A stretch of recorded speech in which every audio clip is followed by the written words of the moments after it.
RCB ವಿಜಯೋತ್ಸವದ ಸಂದರ್ಭದಲ್ಲಿ ನಡೆದಂಥ ಕಾಲ್ತುಳಿತ ಪ್ರಕರಣದಲ್ಲಿ 11 ಜನ ಪ್ರಾಣವನ್ನು ಕಳೆದುಕೊಂಡಿದ್ದರು. ಅದಕ್ಕೆ ಅಸಲಿ ತಪ್ಪು ಯಾರ್ದು ಎನ್ನುವ ಸತ್ಯಾಂಶವನ್ನು ಕಂಡುಹಿಡಿಯಲಿಕ್ಕೆ ಜಸ್ಟಿಸ್ ಕುನ್ನಾ ನೇತೃತ್ವದ ಸಮಿತಿಯನ್ನು ರಚನೆ ಮಾಡಲಾಗಿತ್ತು. ಸಮಿತಿಯ ವರದಿಯನ್ನು ಕಳೆದ ಕ್ಯಾಬಿನೆಟ್ನಲ್ಲಿಟ್ಟು ಚರ್ಚೆಯನ್ನು ಮಾಡಲಾಗಿತ್ತು. ಇದೀಗ ಇವತ್ತು ನಡೆದಂಥ ಸಚಿವ ಸಂಪುಟ ಸಭೆಯಲ್ಲಿ ಈ ಜಸ್ಟಿಸ್ ಮೈಕಲ್ ಕುನ್ನಾ ಅವರ ವರದಿಯನ್ನು ಒಪ್ಪಿಕೊಂಡಿದೆ. ಸರ್ಕಾರ ಅದನ್ನು ಅಂಗೀಕರಿಸಿದೆ, ಒಪ್ಪಿಕೊಂಡಿದೆ. ಆರ್ಸಿಬಿ ಡಿಎನ್ಎ ಮತ್ತು ಕೆಎಸ್ಸಿಎ ವಿರುದ್ಧ ಕ್ರಮಕ್ಕೆ ಒಪ್ಪಿಗೆಯನ್ನು ಸೂಚನೆ ಮಾಡಿದೆ. ಅಧಿಕಾರಿಗಳ ವಿರುದ್ಧ ಇಲಾಖೆ ತನಿಖೆಗೂ ಕೂಡ ಸಮ್ಮತಿಯನ್ನು ನೀಡಲಾಗಿದೆ. ಒಳಾಡಳಿತ ಇಲಾಖೆ ಮೂಲಕ ತನಿಖೆಗೆ ಸೂಚನೆಯನ್ನು ನೀಡಲಾಗಿದೆ. ಒಳಾಡಳಿತ ಇಲಾಖೆ ಮೂಲಕ ತನಿಖೆಗೆ ಸೂಚನೆಯನ್ನು ನೀಡಲಾಗಿದೆ. ಕಾಲ್ತುಳಿತ ಪ್ರಕರಣದಲ್ಲಿ ಯಾರದ್ದು ತಪ್ಪು, ಯಾರದ್ದು ಸರಿ, ಯಾಕೆ ಆ ದುರಂತ ನಡೆದು ಹೋಯಿತು, ಯಾರ ತೀರ್ಮಾನ ಅದಕ್ಕೆ ಕಾರಣ ಆಯಿತು, ಯಾರ ಆತುರತೆ, ಯಾರ ಅವಸರ, ಯಾರದ್ದು ಅವಸರಕ್ಕೆ 11 ಜೀವಗಳ ಬಲಿಯಾದ್ವಲ್ಲ, ಆ ಕಾರಣಕ್ಕಾಗಿ ಮೈಕೆಲ್ ಕುನ್ನಾ ನೇತೃತ್ವದ ಸಮಿತಿ ವರದಿ ಸಲ್ಲಿಕೆ ಮಾಡಿತ್ತು. ಕಳೆದ ಕ್ಯಾಬಿನೆಟ್ನಲ್ಲಿ ಸುದೀರ್ಘ ಚರ್ಚೆಯನ್ನು ಮಾಡಲಾಗಿತ್ತು. ಇದೀಗ ಆ ವರದಿಯನ್ನು ಸರ್ಕಾರ ಅಂಗೀಕರಿಸಿದ್ದು ಮಾತ್ರವಲ್ಲದೆ ಡಿಎನ್ಎ, ಆರ್ಸಿಬಿ ಹಾಗೂ ಕೆಎಸ್ಸಿಎ ವಿರುದ್ಧ ಕ್ರಮಕ್ಕೆ ಮುಂದಾಗ್ತಾ ಇದೆ.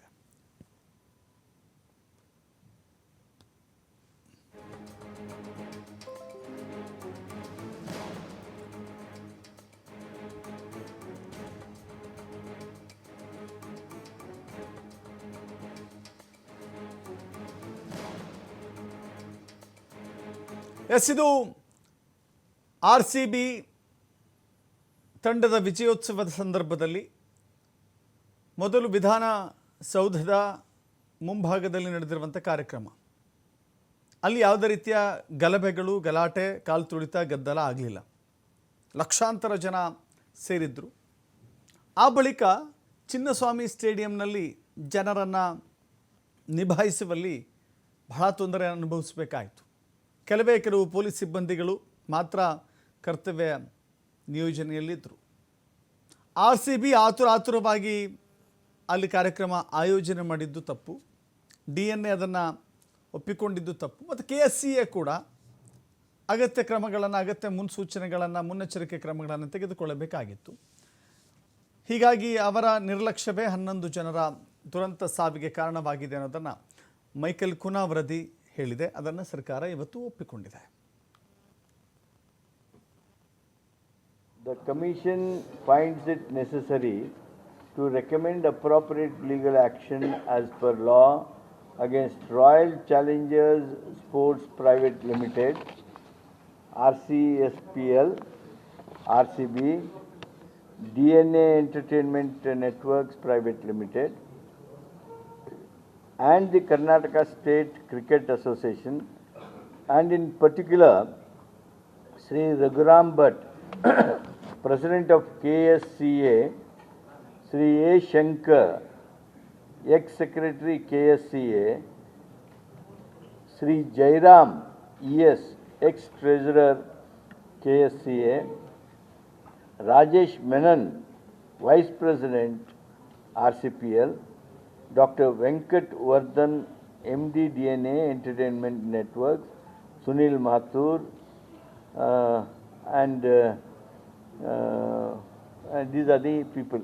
These are something to do with the samstegalu, Khasgi samstegalu, and officers. The Commission finds it necessary to recommend appropriate legal action as per law against Royal Challenge.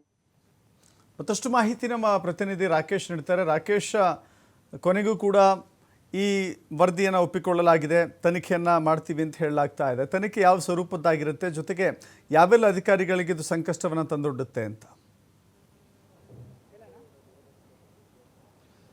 Dasharatha, ಈಗಾಗಲೇ ಚಿನ್ನಸ್ವಾಮಿ ಕ್ರೀಡಾಂಗಣದ ಆವರಣದಲ್ಲಾಗಿದ್ದಂತಹ ಕಾಲ್ತುಳಿತ ಪ್ರಕರಣಕ್ಕೆ ಸಂಬಂಧಪಟ್ಟ ಹಾಗೆ ಏಕ ವ್ಯಕ್ತಿ ನ್ಯಾಯಮೂರ್ತಿ ಕುನ್ಹಾ ಅವರು ನೀಡಿದಂತಹ ವರದಿಯನ್ನು ರಾಜ್ಯ ಸಚಿವ ಸಂಪುಟ ಅಂಗೀಕಾರ ಮಾಡಿಕೊಂಡಿದೆ. ಕಳೆದ ಸಚಿವ ಸಂಪುಟ ಸಭೆಯಲ್ಲಿ ಅದನ್ನು ಅಂಗೀಕರಿಸಿದಂಥ ಸರ್ಕಾರ ಈ ಬಾರಿಯ ಸಂಪುಟ ಸಭೆಯಲ್ಲಿ ಆ ಬಗ್ಗೆ ವಿಸ್ತೃತ ಚರ್ಚೆಯನ್ನು ಮಾಡಿದೆ. ಹಾಗೆ ವರದಿಯನ್ನು ಒಪ್ಪಿಕೊಳ್ಳುವ ಮುಖಾಂತರ ಆ ವರದಿಯಲ್ಲಿ ಅಡಕವಾಗಿರುವಂತಹ ಎಲ್ಲ ಶಿಫಾರಸುಗಳನ್ನು ಜಾರಿ ಮಾಡುವುದಕ್ಕೆ ಒಪ್ಪಿಗೆಯನ್ನು ಸೂಚಿಸಿದೆ. ಅಂದರೆ ಈಗಿರುವ ವರದಿಯ ಪ್ರಕಾರದಲ್ಲಿ ಕಾಲ್ತುಳಿತ ಪ್ರಕರಣಕ್ಕೆ ಸಂಬಂಧಪಟ್ಟ ಹಾಗೆ 3 ಖಾಸಗಿ ಸಂಸ್ಥೆಗಳು ಏನಿವೆ ಅವುಗಳ ವಿರುದ್ಧ ಕಾನೂನಾತ್ಮಕ ಕ್ರಮವನ್ನು ಜರುಗಿಸುವುದಕ್ಕೆ ಒಪ್ಪಿಗೆಯನ್ನು ಕೊಡಲಾಗಿದೆ. ಇದು ಕ್ರಿಮಿನಲ್ ಪ್ರಕರಣವನ್ನು ಒಳಗೊಂಡಂತೆ ಉಳಿದ ರೀತಿಯಾದಂಥ ಕಾನೂನಾತ್ಮಕವಾಗಿ ಆ ಸಂದರ್ಭದಲ್ಲಿ ಯಾವ್ಯಾವ ನಿಯಮಗಳ ಅನುಸಾರವಾಗಿ ಕ್ರಮವನ್ನು ತೆಗೆದುಕೊಳ್ಳಬೇಕು ಅವೆಲ್ಲವನ್ನು ಅದು ಅಡಕವಾಗಿಸಿಕೊಳ್ಳಲಿದೆ ಅನ್ನುವಂತಹ ಮಾಹಿತಿಯನ್ನು ಕೊಡಲಾಗಿದೆ. ಜೊತೆಗೆ ಅಧಿಕಾರಿ ವರ್ಗದ ವಿಚಾರದಲ್ಲಿ ಇರುವಂತಹ ಗೊಂದಲದ ಪರಿಹಾರಕ್ಕಾಗಿ ಅವರಿಗೆ ಇಲಾಖಾವಾರು ತನಿಖೆಯನ್ನು ಎದುರಿಸುವುದಕ್ಕೆ ಸೂಚನೆಯನ್ನು ಕೊಡಲಾಗಿದೆ. ಒಳಾಡಳಿತ ಇಲಾಖೆಯ ಜವಾಬ್ದಾರಿಗೆ ಈ ತನಿಖೆಯ ಹೊಣೆಯನ್ನು ಕೊಡಲಾಗಿದೆ. ಅಂದರೆ ಅವರವರ ಇಲಾಖೆಯವರು ಅಲ್ಲಿ ವ್ಯಕ್ತಿಗತವಾದಂತಹ ವಿಚಾರಣೆಯನ್ನು ನಡೆಸಿ ಆ ಸಂಬಂಧಪಟ್ಟಂಥ ಮಾಹಿತಿಯನ್ನು ಕಲೆ ಹಾಕಿಕೊಳ್ಳಲಿದ್ದಾರೆ. ಒಟ್ಟಾರೆ ಈ ಪ್ರಕರಣಕ್ಕೆ ಸಂಬಂಧಪಟ್ಟ ಹಾಗೆ 3 ಖಾಸಗಿ ಸಂಸ್ಥೆಗಳು ಹಾಗೆ ಅಧಿಕಾರಿ ವರ್ಗವನ್ನು ಮಾತ್ರ ಇಲ್ಲಿ ತಪ್ಪಿತಸ್ಥರು ಅಂತ ನಿರ್ಧರಿಸಲಾಗಿದೆ. ಸರ್ಕಾರದ ವಿಚಾರಗಳಿಗೆ ಸಂಬಂಧಪಟ್ಟ ಹಾಗೆ ಯಾವುದೇ ನಿರ್ಧಾರವನ್ನು ಇಲ್ಲಿ ತೆಗೆದುಕೊಂಡಿಲ್ಲ. ಆದರೆ ಸರ್ಕಾರದ ಈ ಧೋರಣೆಯ ವಿರುದ್ಧ ಒಂದು ಹಂತದಲ್ಲಿ ಆಕ್ಷೇಪ ಕೂಡ ವ್ಯಕ್ತವಾಗ್ತಾ ಇದೆ. ಸದ್ಯಕ್ಕೆ ಸರ್ಕಾರ ತಾನು ಸೇಫ್ ಆಗುವುದಕ್ಕೆ ಉಳಿದಂತಹ ಈ ಸಂಸ್ಥೆಗಳು ಮತ್ತು ಅಧಿಕಾರಿ ವರ್ಗದ ಮೇಲೆ ಬೆರಳು ತೋರಿಸಿ ಹೊಣೆಯ ಲೋಪವನ್ನು ಹೊರಿಸಿ ಅವರ ವಿರುದ್ಧ ಶಿಸ್ತು ಕ್ರಮವನ್ನು ಜರುಗಿಸುವುದಕ್ಕೆ ಸಿದ್ಧತೆಗಳನ್ನು ಮಾಡಿಕೊಳ್ತಾ ಇದೆ. ಎಸ್, ಥ್ಯಾಂಕ್ ಯು ರಾಕೇಶ್ ನಿಮ್ಮೆಲ್ಲ ಮಾಹಿತಿಗೆ.